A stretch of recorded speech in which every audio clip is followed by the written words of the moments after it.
Wednesday the 17th of July 2019, and a slightly different couple of days walking now.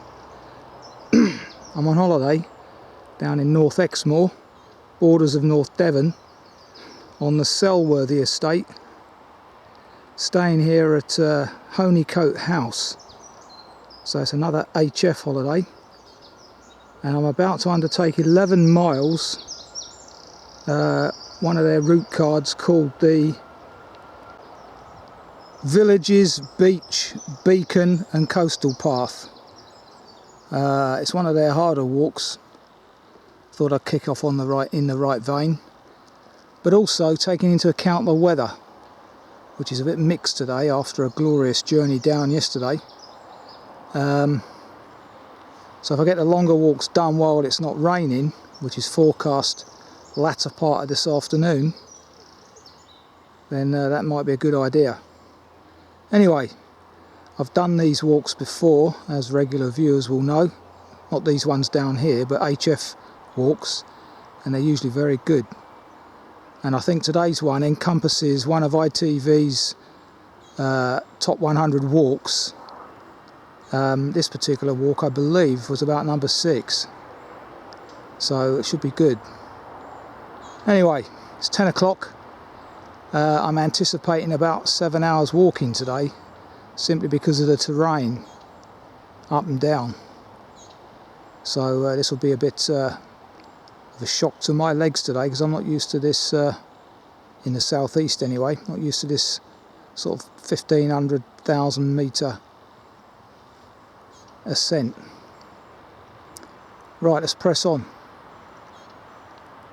Honeycote House, or Honeycote, is rented from the National Trust. So we're on National Trust land predominantly at the moment. There's one of the cottages over there that could also be rented. The text refers to that being a water hydrant. Clearly it's not. That's a fire hydrant, as evidenced there. FH. The house is next to the busy A39, unfortunately, but hopefully this is as busy as it gets.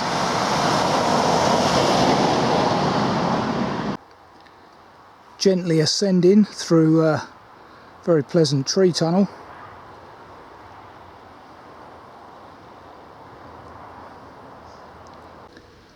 Wonderful views on my left here from the bridleway that I've just reached.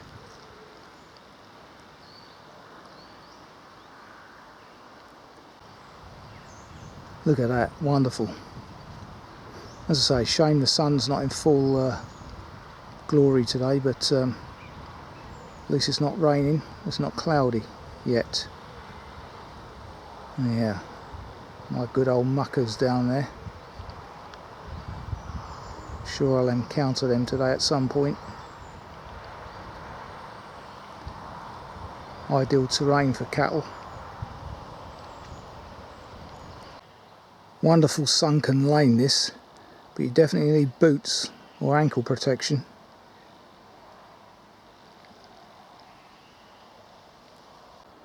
Reaching Jasmine Cottage, referred to in the text. Our onward journey from here is sharp left, not straight ahead to Allerford.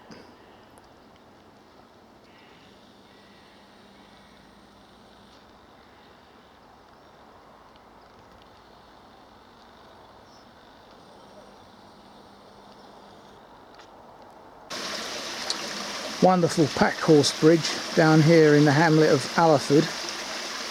Allerford. Clearly this is still a ford. Tell by the wet tyre marks over there.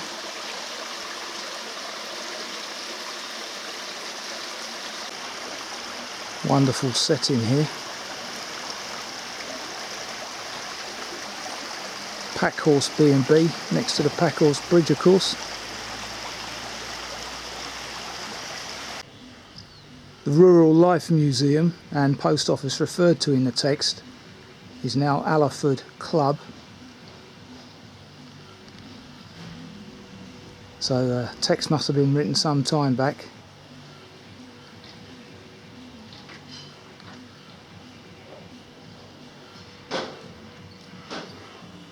Got blacksmiths opposite, Allerford Forge.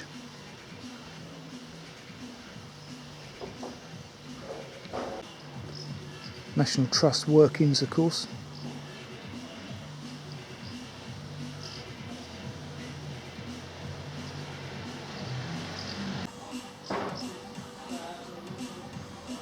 Self-explanatory.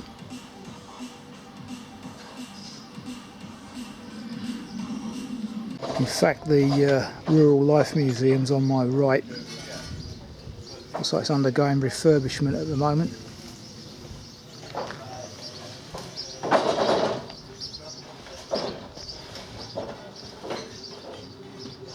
£2 for adults.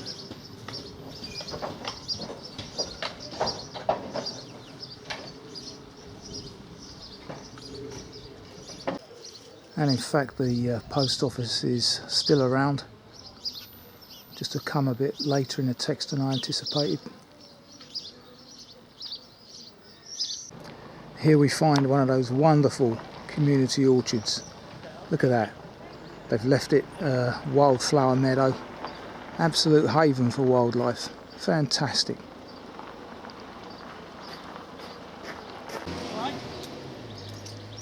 You go down and have a look at that barn down the bottom there. Do a right here by Stoats Farm. Extremely old, indeterminately old, if you know what I mean.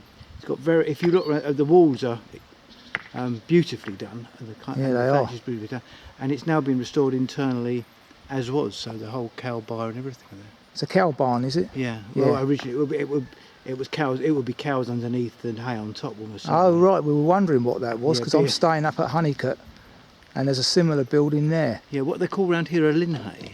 A linhay? Yeah. Okay, So a linhay has hay above cattle. that's it, right, okay. So having just listened to the story of that Lynn barn. You said it was a Lynn barn, was it? Linhay. Linhay, yeah. Now a bit of dry stone wall repair going on here. All voluntary, of course. Okay, I am way behind schedule. Having talked to various locals, such as those volunteers and a local yokel, I am 44 minutes on a mile at the moment, which is outrageous pace. But hey, I'm meant to be on holiday. Need to get on though, because got a lot to do. Film, walk. That's a very nice memento here. Crossing this footbridge, and I'm reliably informed that dippers are quite commonplace down here, and the locals get all excited if they see a kingfisher. Obviously I get those quite a lot up my way because they prefer chalk streams. Down here the water's a bit different and the kingfisher's a bit rarer. So each unto their own. Now following this footpath to a place called West Lynch. Fantastic. Wonderful toadstool out already. About 6 inches in circumference, diameter, sorry.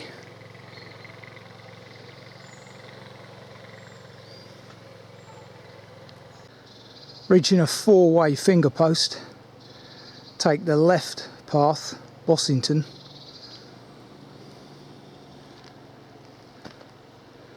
Delightful in here. Still a bit quiet on the bird song front, as is typical at this time of year.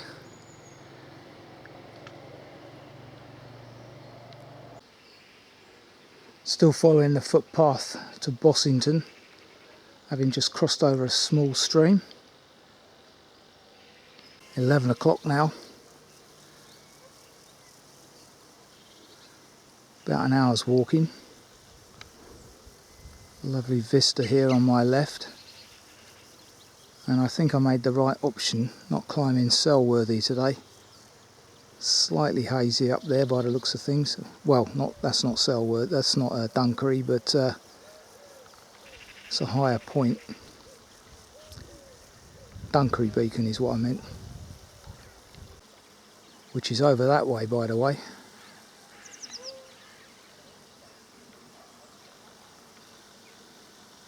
This is comparable in height to the hills over in Shropshire, Church Stretton where I was.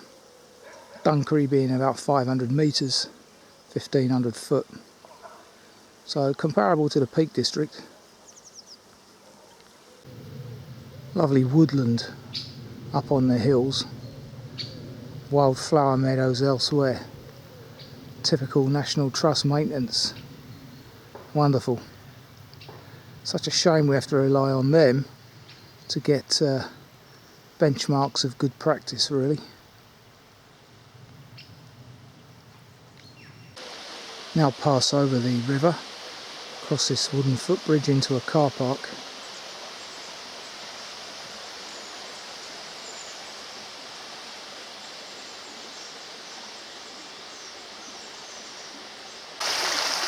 No dippers thus far, but I think they're more frequently found in Horner Woods, which will be on the walk up to Selworthy Beacon. Lovely tea rooms there. Kittners. Only a mile from Porlock here.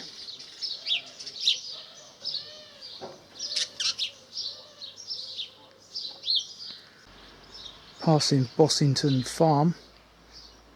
Pure apple juice.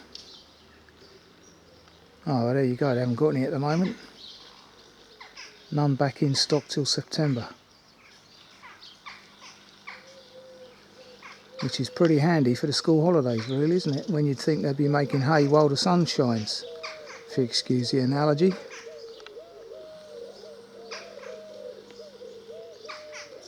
Plenty of doves around, as you can hear.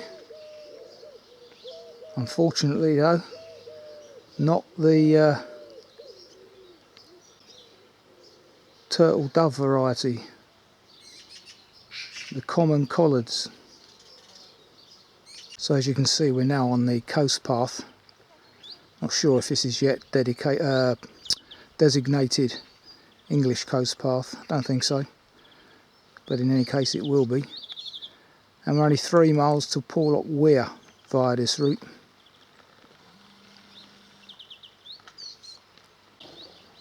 This is the vista on my left as I walk towards the beach. Wonderful.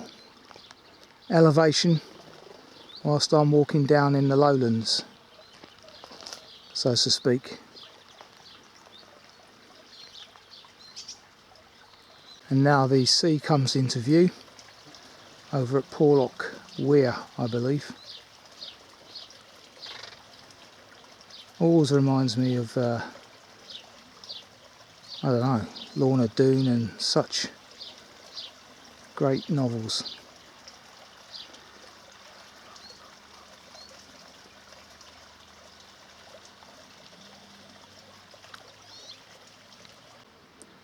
Meantime, on my right, you've got the backdrop of Bossington Hill, which is a fair height as well.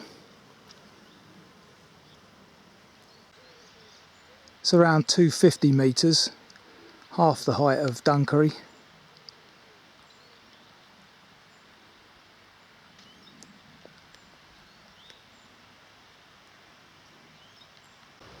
Now on the shingle beach at Bossington, looking towards Porlock and the Weir.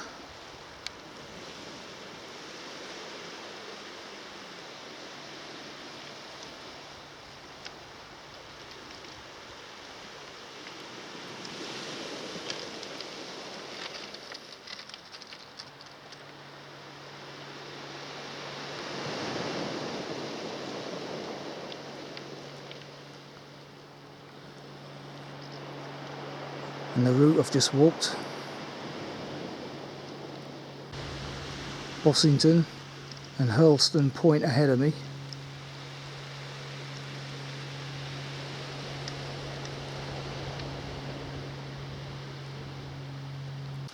As I approach Hurlestone Point, you can see South Wales just about through the mist. We'll go along as far as some lime kilns along there. We'll Excuse the background commentary. Another group in proximity.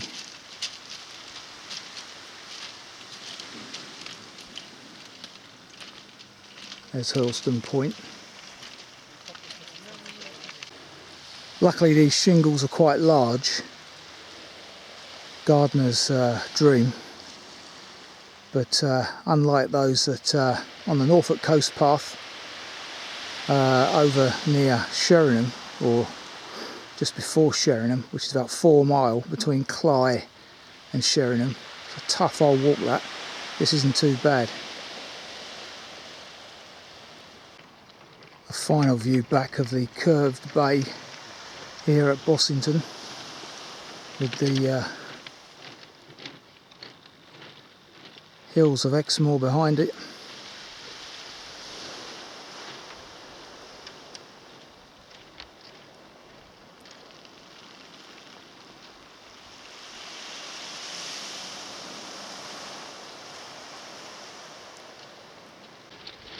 Wonderful folding in the rocks here.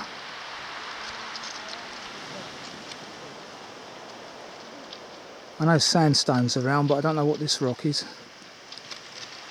Hence the reddish colour of the local buildings. Now onwards and upwards.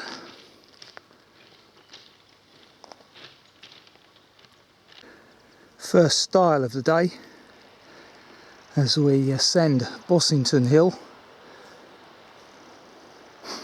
Decent views out on my right, which will improve shortly, I'm certain.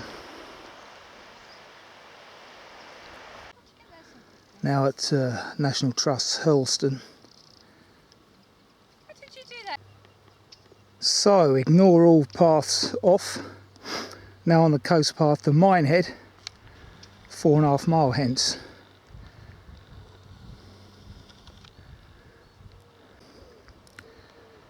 And as I said, the vista would improve as we ascend, looking towards Porlock and its weir again.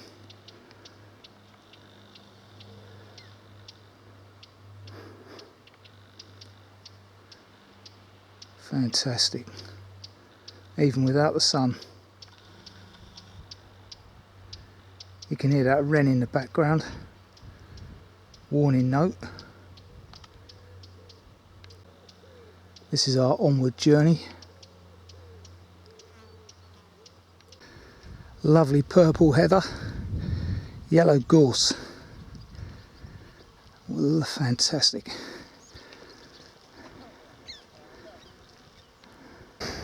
So you've now got a version of the coast path called Rugged Coast Path. That was the original coast path, I believe. They've now made it a bit softer via Selworthy Beacon. Got some ponies over there in the distance.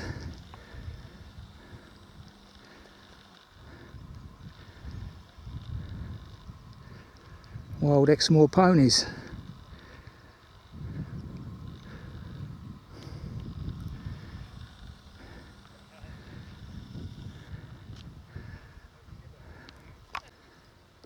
Wonderful views, albeit a bit misty now and cloudy on my right as we walk up to Selworthy Beacon. Misted over quite badly now, as the Met said it would. Possibility of rain about 4, unfortunately.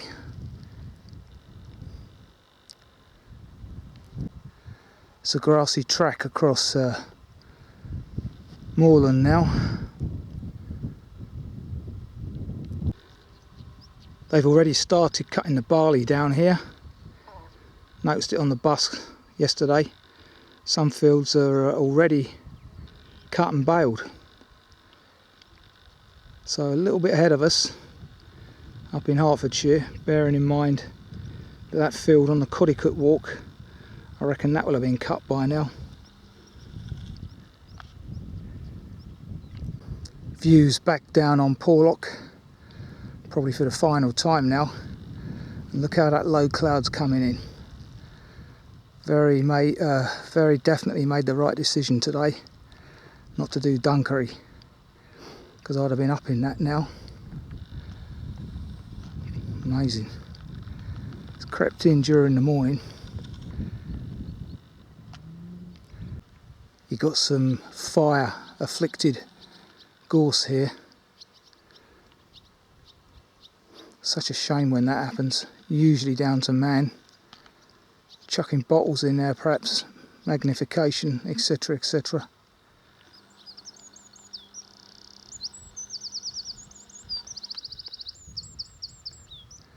The most powerful voice in the bird world, little wren singing away. So here we are, Selworthy Beacon, which I believe is 308 metres.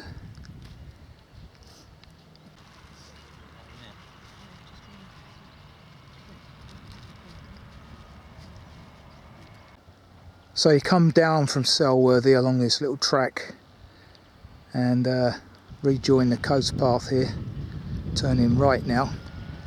Temperatures dropped somewhat and it's got cloudier, so need to get my skates on just in case. 5 miles in now, so nearly halfway.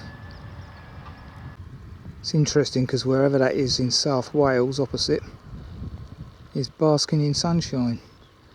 Don't know if you can make that out. Ah, there it is.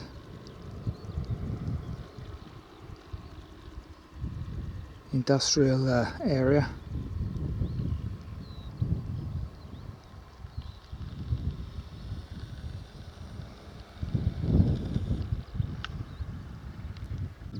Okay, there's a little car park here and a road, as you can see, but no signpost indicating go to North Hill per the text. But not to worry, there is only one onward journey here, so assume it's right. 1:15, continuing along this gorse bordered track. Field of cattle over there, my good old mates.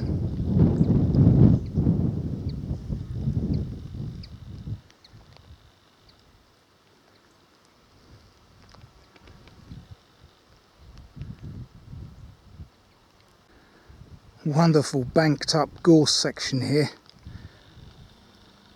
leading to the first of 2 gates referred to in the text. Lovely little windbreak this. Not that there's much wind today.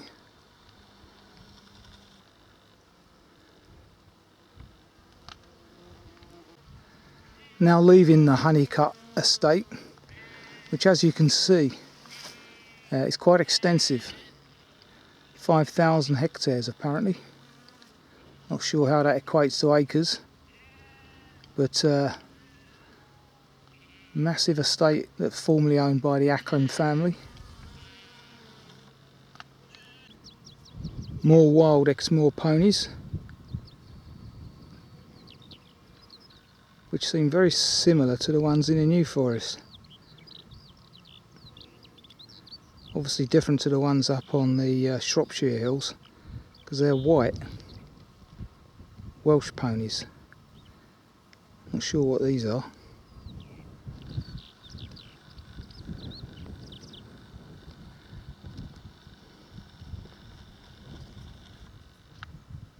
Just reached this 5-fingered finger post.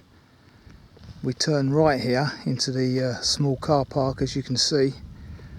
But as it's about 1 o'clock and I'm just over halfway through the walk, I notice there's a seat here, so I shall make use of it and have my lunch. In loving memory of Arnold Caldwell.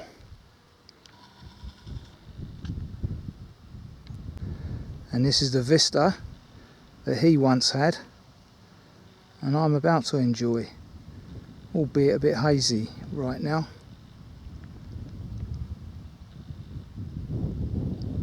Looking over to South Wales.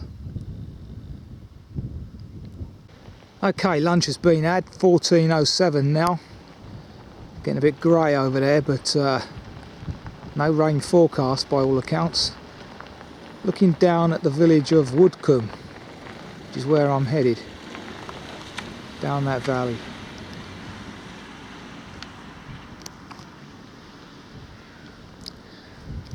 Yeah, lunch was longer than usual because I once again been talking to a local lady who used to serve in the Royal Signals, 78 years old, just got up the coast path simply because she wanted to see if she could still do it.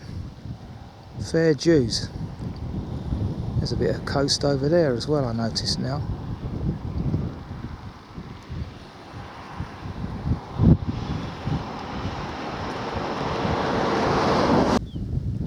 Now take this bridle way left over towards more wild horses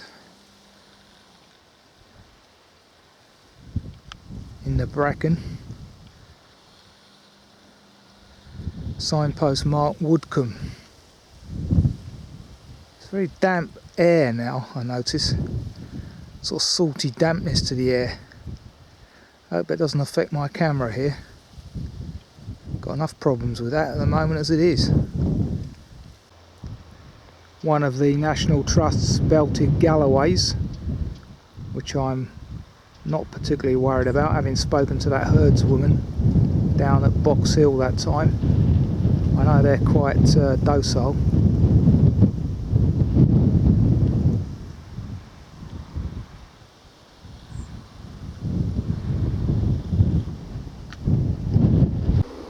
Slowly descending down this valley now. As you can hear, got a chopper going overhead, and it's in fact a rescue one.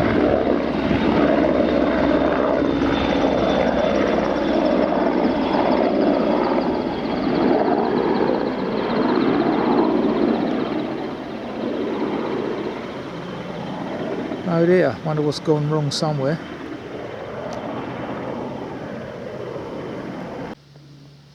Wonderful valley. Native deciduous woodland. Looks like sycamore predominantly. Ferns everywhere. Fantastic. And a lovely old track down. Stillness.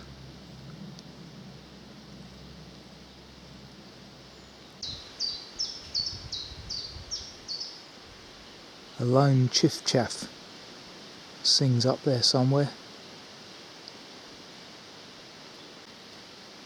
Interesting bit of forestry work there.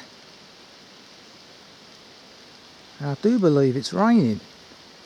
I can hear, pretty sure, water dropping on the leaves above me.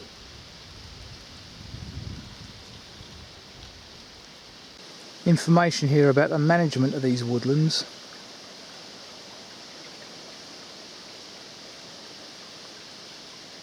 Yeah, interesting. That was the dampest section of walking today thus far. You seem to be walking across little streams at various points.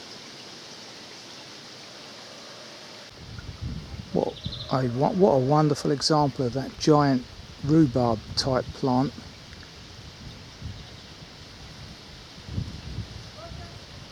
Look at it. They're about 4 or 5 foot leaves, they are. You don't get that impression here, but they are. Fantastic. I don't know what that plant's called, but it's like, you know, giant rhubarb leaves is the best way to describe it. So the main road in Woodcombe soon narrows into a lane, and next to this telegraph pole there's a footpath marker that is unnamed in terms of direction, but next to these houses turn left. Then take this footpath through trees on your right, signposted for Bratton, not the one to the left, through a park. and it is starting to spit now, unfortunately.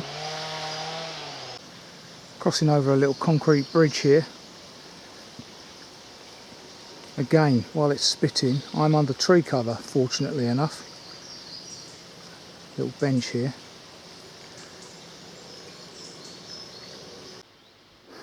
Interestingly, now following a path called Albert's Way.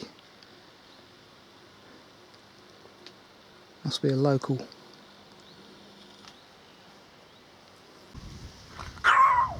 Turn right here, next to this little thatched cottage. Alice Cottage, by the way. Lovely little bridge here, Packhorse Bridge.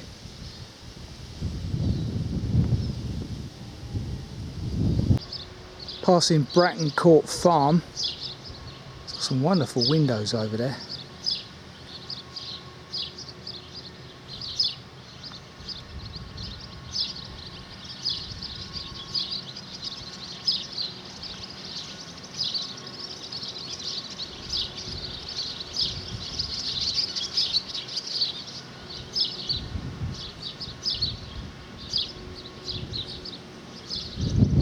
Continue up the lane, I believe. Take this footpath left off the lane to Selworthy, 1 3/4. Coming up 3 o'clock, decent views across the valley.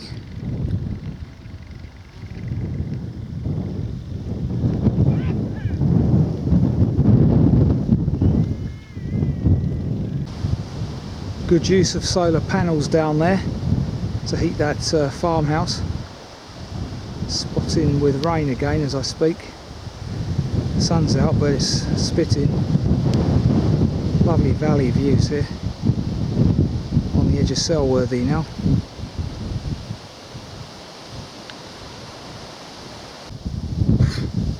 Inquisitive herd of bullocks. Luckily the other side of the fence, but inquisitive is all they are. They ran off as I approached.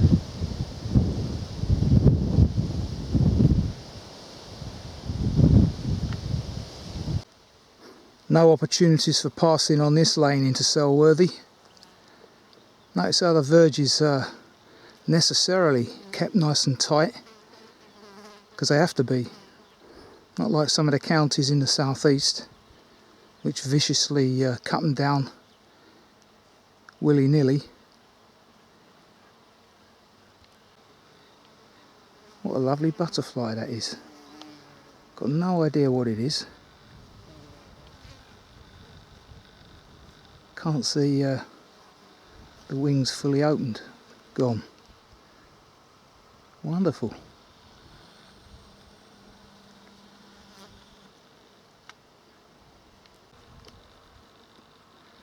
Right. Clouds now gone from Selworthy Beacon. That's its trig point, I believe, which hopefully we'll see tomorrow firsthand.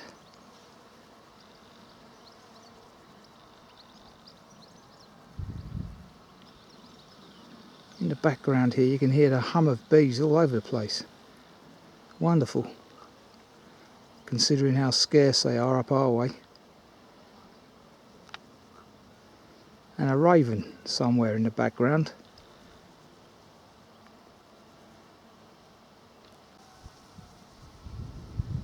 Some kind of deer up there on the hill. I'm at maximum range, and from here, without my glasses, I can't tell what it is.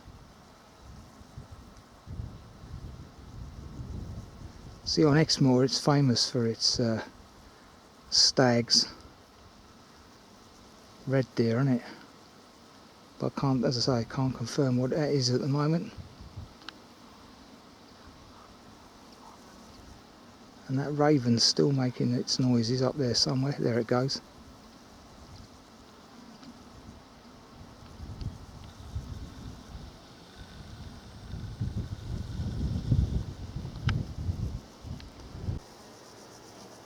Wonderful views on my left.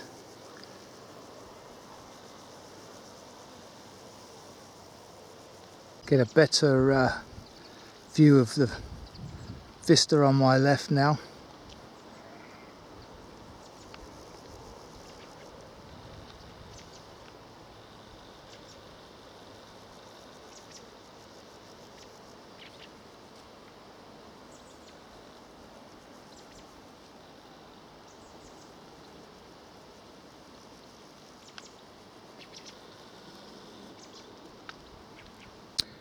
Information panel here about Selworthy in the church car park.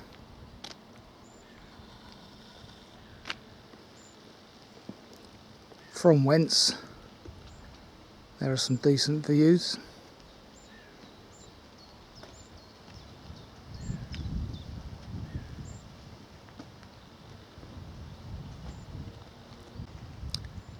There is Selworthy Church, unusually white.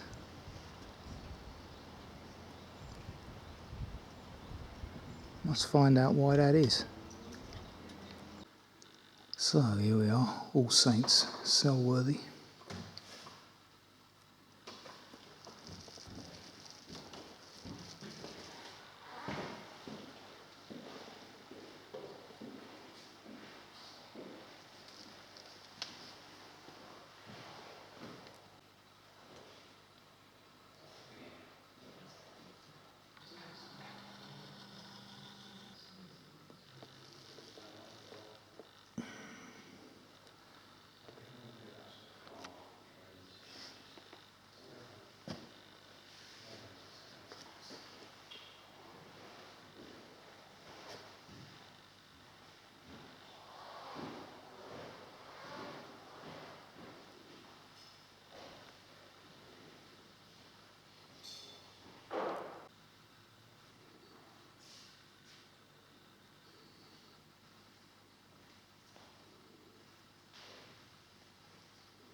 I think that's the best view I've ever seen from a church door, storm porch. Wonderful. Mind you, that one down in Dorset at the last day chef holiday took some beating. Now, a couple of months ago I filmed swallows nesting in the storm porch down in, God knows, I can't remember where. But here, got yet another swallow's nest. But clearly that one's not in use by the looks of it, covered in spiders' webs. It's probably too busy for them, I'd have thought. But nonetheless, they do like storm porches, it seems. Lack of alternatives. Yeah, that's a wonderful view. Memorial to the dead here. Great Wars.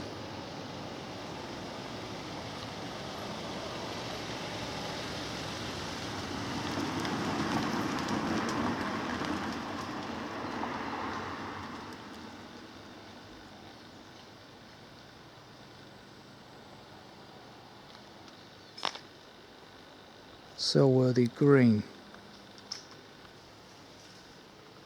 Not sure which way I go from here, but soon find out.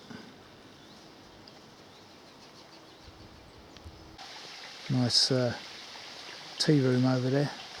Wonderful cottages, aren't they?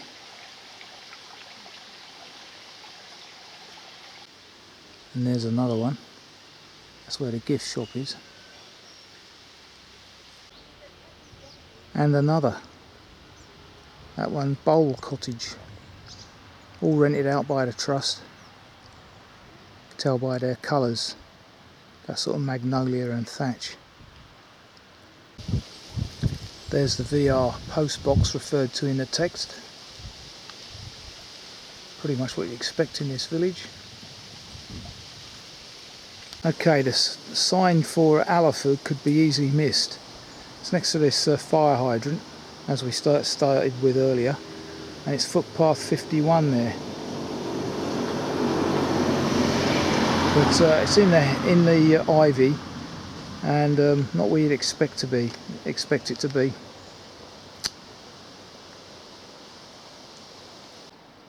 past Selworthy Farm, which currently looks empty, leaving Selworthy behind us. Wonderful.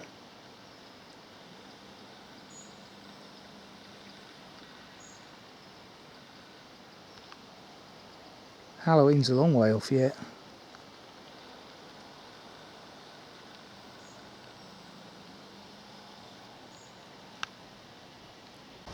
And lo and behold, we're now back at the gate that we left at the beginning, taking us back down to the A39 and Honeycott House. My journey started down there earlier. And on Saturday morning, when I walk back to Minehead, all being well, subject to the weather, I will be duplicating this path back to Selworthy, I believe. Okay, so I might as well say that's the end of day one's walking, which was very good indeed. 11.25 miles I've done thus far, in a rather tardy 5 hours 25 minutes, I believe I heard. But like I say, it's different terrain, and I'm on holiday and got talking to quite a few people, as you do. So let's see what tomorrow has in store, with hopefully a trip up to Selworthy Beacon.